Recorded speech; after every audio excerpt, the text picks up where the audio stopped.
The night of June 11th, 1962. The waters of San Francisco Bay were unusually calm. A thin layer of fog drifted low across the surface, while the tide quietly shifted from rising to ebbing. Just after midnight, the lighthouse on Alcatraz Island continued its steady rotation. No alarms, no irregular signals. At 1.5 miles from the city, this small island was believed to house the most escape-proof prison in American history. At that very moment, no one knew that 3 men were already gone. Alcatraz prison was established in 1910, surrounded entirely by open water. The bay's temperature rarely exceeded 12 degrees Celsius, and its currents could reach speeds of up to 6 knots. Official calculations suggested that an adult swimmer could survive no more than 20 minutes under such conditions.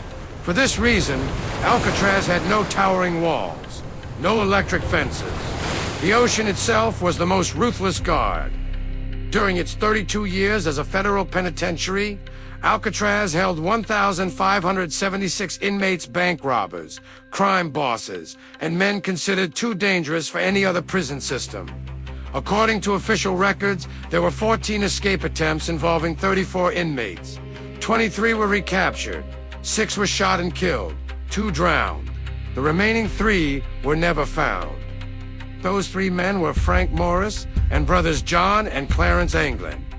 Morris was born in 1926 and grew up within the foster care system. He was first arrested at the age of 11. Intelligence tests later showed his IQ to be well above average. His prison file contained a single, chilling assessment: extremely calm, highly focused, unsuitable for any form of open supervision.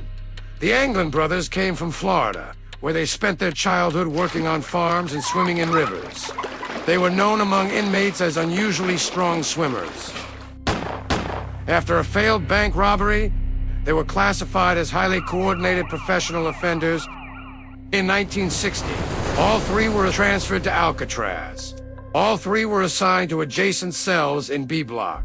The cells on Alcatraz were narrow, just 1.5 meters wide and 2.7 meters deep.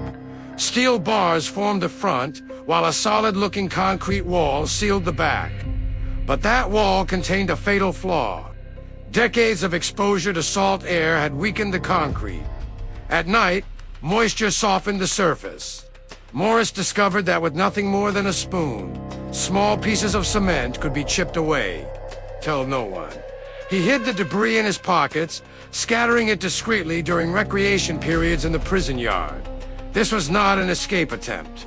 It was a construction project to resharpen stolen spoons. The Anglin brothers provided cover. Together, they enlarged the ventilation openings behind their cells, slowly carving holes large enough for an adult to pass through. Above the ceiling lay a maintenance corridor, never fully sealed, rarely monitored. By day, they were numbers responding to roll call. By night, they crawled through narrow ducts, freezing in place when footsteps or flashlight beams passed nearby, inching closer to freedom. They understood the truth. Escaping the cell was only the beginning. The real challenge was disappearing.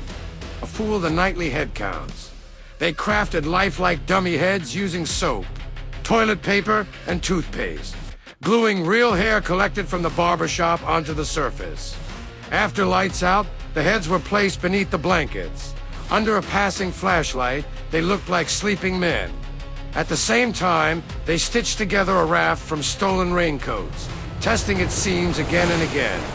Once they entered the water, there would be no second chance. The evening of June 11, 1962. Roll call proceeded without incident. 9:30 p.m. Guards completed their rounds in B Block. 10 p.m. lights out. 11:30 p.m. Morris positioned his dummy head and slipped into the ventilation shaft. The Anglin brothers followed. Carrying their homemade raft and crude paddles, they climbed onto the cell house roof and moved through a blind spot toward the island's northern edge. The wind was strong. The tide was flowing outward. This was their only window. Shortly after midnight, the 3 men quietly entered the water from a maintenance platform. The raft touched the bay without a sound. Then they vanished into the darkness. No gunshots, no alarms. No surveillance footage ever captured the full escape. At 7 a.m. the next morning, roll call began. A guard attempted to wake Frank Morris. He did not move. After a second call, the guard reached out and pushed the head on the pillow. It rolled onto the floor. The alarm was sounded.